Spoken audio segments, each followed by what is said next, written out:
That tree is about to crush an entire house. And that's just one of the insane contracting disasters we're reacting to today. From arrogant contractors collapsing buildings. It caused immense damage. And even bulldozing the wrong house. I mean, the whole house was just shaking. These aren't just viral clips. They're avoidable mistakes that can cost contractors money, their reputation, and in worst of these clips, even their license. So let's break down what went wrong and 6 expert tips to make sure this never happens where you end up on one of these videos yourself. But first up, imagine you're home alone in the shower when a bulldozer drives through your living room. It basically felt like an earthquake. I mean, the whole house was just shaking for a good 20-25 seconds. Parker was in the shower when the bulldozer barged into his house. Dude, that's a nice house. When the shaking stopped, Got my towel on, ran, looked out the front door, and all I see is a dozer, big bulldozer, tearing up my yard and went through the house. Luckily, you know, the kids weren't home, so they're not shaken up. Luckily, nobody was hurt. Realize how crazy that is? Where a bulldozer could have just ran through the living room with like your kid like playing Fortnite. I mean, that is just ridiculous. To be honest, this is criminal negligence. You don't just oops your way into the wrong house with heavy equipment. So here are the lessons. Lesson 1. Have multiple check systems. Know your property lines, the address on the work order, GPS confirmation, visual confirmation with the homeowner. If the house looks this good, it's probably not the right house. Lesson 2, when you're bringing on key operators that are running machinery for you, you need to do proper vetting on their criminal background, and we need to make sure that we have done reference checks with previous employers. Because if you're gonna put somebody in that piece of equipment, they just actually have a lot of power to do and destruct things like that. Okay, but Amber, why did you mention property lines earlier? Well, here's what happens if you do everything right, but you don't get the right property lines. Some of your local leaders thought this was a good idea. I remember seeing the thumbnail, and the thumbnail included this photo, and it just did not look real. Part of a Ruggles Township building ended up sitting just over the line on a farmer's land. That turned into a property dispute. So the township cut the building, leaving part of it standing on both sides of the property.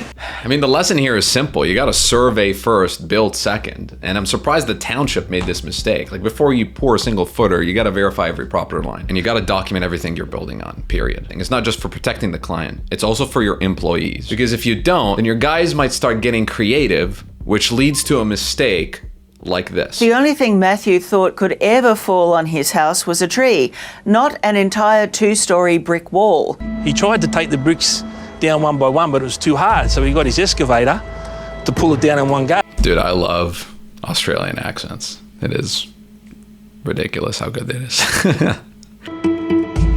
He dropped a 2-story brick wall onto my house, and it caused immense damage. That beam runs from that wall to that wall, and it's split all the way to the doorway.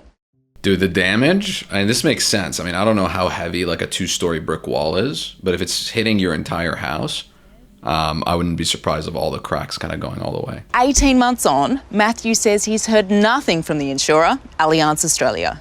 He's given him a letter of demand and a final notice and a clear time to respond, which is a legal time to respond, and they just won't respond at all. Now, I'll speak from personal experience, like as the founder of contracting.com, where we've literally trained over 600 contractors to grow their practices and prevent massive mistakes like these on the job site. Here's basically how we'd coach any contractor looking to avoid situations like this. When you're dealing with an insurance company, if you're a contractor with something like this, the biggest lesson here is to take before and after photos of everything that's happening on the job site. So you have very clear documentation of what happens on the job site. Not only can you use it for before and after reviews, but you can also use it with the insurance companies. And something that we should always keep in mind is just looking at the incentives of the insurance company. Most insurance companies, they want to like delay, dispute, and disagree with paying out money. At the end of the day, as a contractor, the property you're working on is your responsibility, but also the properties of your neighbors.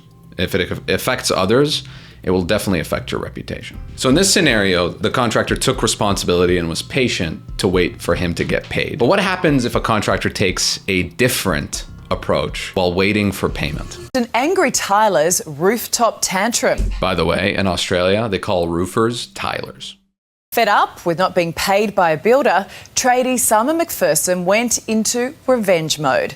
He's returned to the job site. Oh, okay, so a roofer didn't get paid by a builder. Okay. The middle of the day in Hatfield in Melbourne's north, there's a standoff over a roof. When you have to sing the sit down, you there. Right, get off the roof. Simon McPherson, who tiled this new home, invoiced the builder almost $6,700. That was May last year, and after a deposit, all he got, he says, was excuse after excuse. Everything was pretty much, I'll pay you this week, I've got money coming in, this, that. Okay, so from my experience, a lot of builders have a lot of accounts payable. They owe a lot of people money. And so typically builders or even commercial companies pay the most annoying guy. It sounds insane, but that's the theme that I've always basically seen. The builder demands they leave as the threats just keep coming. You're going to pop a smack in the mouth since you get down. Yeah. Things then become physical.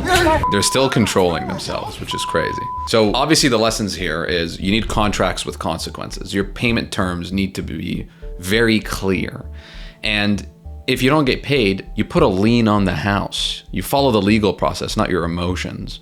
And obviously, never get physical. The moment this escalates to violence, you can just lose everything. This was obviously pure emotion, and it will stain both the reputations. Which brings me to the final disaster. The one with a tree and a 65-year-old disabled man with a house that he can't even pay insurance on after what happened.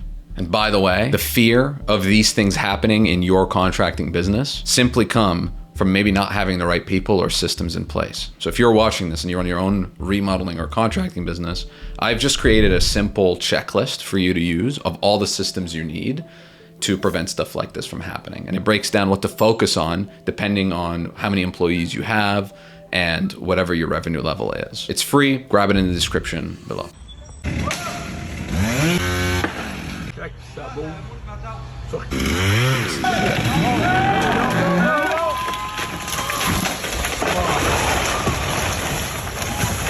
Oh, shit. The moment captured on video. It's when 65-year-old Daniel DeLille says he lost everything.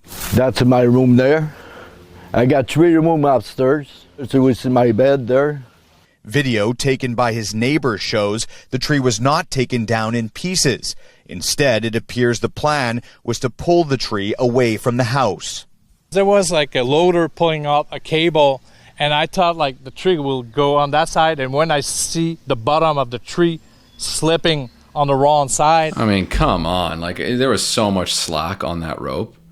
This was a bad idea. DeLille says he rushed home right away and was devastated by what he found. I like this place. There's got lots of animals coming and everything. I go fishing, I got my boat, I go fishing. No, and I can do nothing. DeLille is on a fixed income of just $1,000 per month. He says he's been disabled since a car accident when he was 19 years old and has no savings. I mean, what's kind of tough about watching something like this is basically in a few seconds, this guy's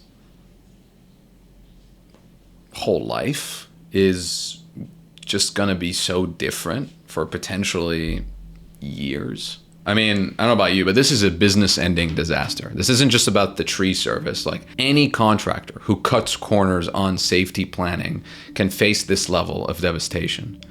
The lessons: obvious risk assessment is non-negotiable. If you're doing any work that could damage property, you need to assess every possible failure. And 2, when in doubt, go slow.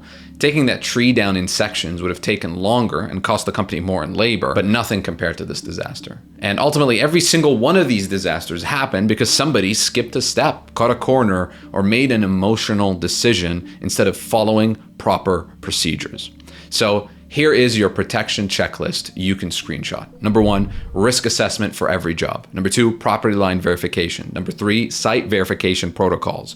Number 4, insurance that actually covers you. 5, written contracts with payment consequences. And 6, know how to use liens and small claims court. If you enjoyed this video and the case study of all these mess ups, click here to check out the craziest contracting scams I've ever seen. And I truly can't believe what some contractors are doing out there. Again, thanks for watching.